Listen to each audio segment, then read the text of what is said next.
Hey guys, welcome into today's video. I was going through some of my comments and some conversations on Twitter, and it's crazy to me how negative some USC fans are coming off of an 11-3 season, a Pac-12 title game appearance, and a Heisman Trophy winning quarterback. I mean, it's really like some people forgot what it's like to be 4-8, watching Oregon State come into the Coliseum and put a beat down on us. Going off of how a lot of SC fans talk, you'd think Clay is still in charge. The point I'm getting to is that I'm sick of the negativity, and I know a lot of you are too, so today we are throwing on our Cardinal and Gold tinted sunglasses and talking about why I think USC is poised for a national title run in 2023. And to be clear, making a title run does not mean you have to go and win it. It means making the playoff and winning a playoff game, and not looking like TCU did against Georgia in the national title game. But before we get into it today, guys, if you are enjoying the videos, please do like and subscribe to the channel. It really helps out so much. I truly appreciate you guys and all the support you've given me. Alright, now having said all of that, let's get into it. So I have 5 main points to talk about today for why I think SC can legitimately make a title run next year. And the first one is continuity. Whether we like it or not, every coach from last year's staff is back, and that obviously makes the offseason program much smoother. Not having the defensive players all having to learn a new scheme will really help to speed things up. There's also continuity with the coach-quarterback pairing of Lincoln Riley and Caleb Williams, which in terms of familiarity and trust is a massive plus for SC. When you get down in those late game moments, you want a play caller and quarterback who see eye to eye and know exactly what the other one is looking for. Next year's team definitely won't have to be figuring things out on the fly as much as last year's team did, and that will do nothing but help USC's cause in 2023. And just looking at what this staff accomplished in year 1, it really feels like they can take an even bigger step next season. My second reason is a pretty obvious one, it's Caleb Williams. When you have an elite quarterback, you always have a chance to make some noise, and not only does USC have an elite quarterback, they have a generational quarterback, the best player in America.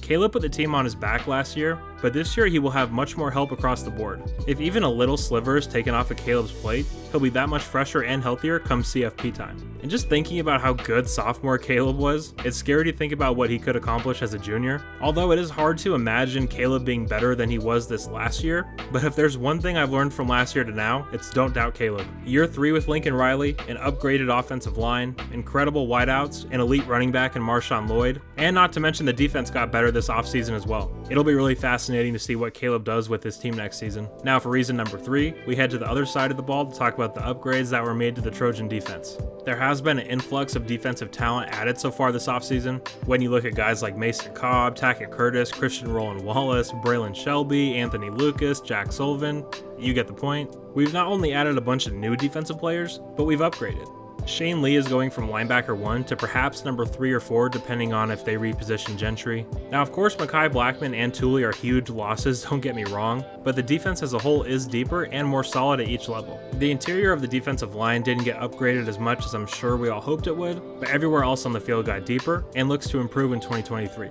And don't forget about Zion Branch. He is a big-time player who didn't play a snap last year due to injury, but he will be an impact player for sure on this Trojan defense. Tackett Curtis is going to be an absolute stud at the linebacker spot. This defense is going to be better, guys, and if it's not, we won't be having Alex Grinch conversations and debates for very long, I promise you that. Now reason number 4 is experience. This USC team is not going to have a bunch of freshmen out there. There's experience all over the field and a lot of it. And a point that doesn't get talked about a lot is when you bring in players from schools like Florida, Texas A&M, Oklahoma State, Arizona, you're getting players who have big time experience in big time games, which is really important. How many times have we seen a freshman come into a big game and be totally wide-eyed? The moment's just too big for him. We won't be having that issue this season. And again, talking about Caleb Williams, having experience at the quarterback position is obviously the most important of all, and with the experience of what to and what not to do, he can really help set the tone for this team and use his experience to really increase the buy-in from incoming freshmen. Last year, Travis Dye was really that experienced leader and the heartbeat of the team. It will be interesting to see who steps up to take on that role, but one thing I know for sure is that this team has been through a lot over the last 2 years. They will be able to handle anything that's thrown at them, and that's not only a credit to the players, but also to Lincoln Riley and the entire staff. Young teams usually don't go on to win the national title. The experience on this roster will really help out come playoff time. And finally, my 5th and final reason is unfinished business. The losses to Utah and Tulane last year, it's not the losses themselves because those are going to happen, it's how those losses happened. They were absolutely agonizing and painful to experience. No doubt those losses will fuel the offseason workouts for the guys who were here last year. If there was a small bright side to losing the Cotton Bowl, Finishing the year out with 2 straight losses is very humbling, and a big realization that this team has a lot of work to do, and that last year was not good enough. Instant success can sometimes be a detriment, especially for a group of younger guys on a college football team, but I think those losses are only going to help this team be focused on righting the wrong of last year's failure to reach the college football playoff. And no doubt Utah is circled on the calendar. I bet they have all watched Cam Rising's post-game press conference 100 times. It's that Utah on there. That's cute. Don't give a shit. It is what it is, you know. You can do whatever you want, put whatever you want on your nails. I'm not gonna judge you for whatever you do, but yeah. Hope you liked it. God, that guy irks me. But that first year was full of awesome moments and accomplishments, but the end goal is to win a championship.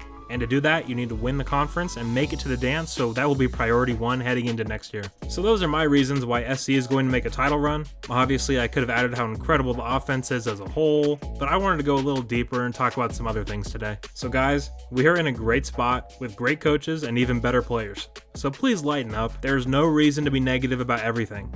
Why even follow the sport if it doesn't bring you joy? That's how I view things anyway. But as always, I would love to hear from you guys. What are your thoughts on next year's team? Do you think we're legitimate title contenders?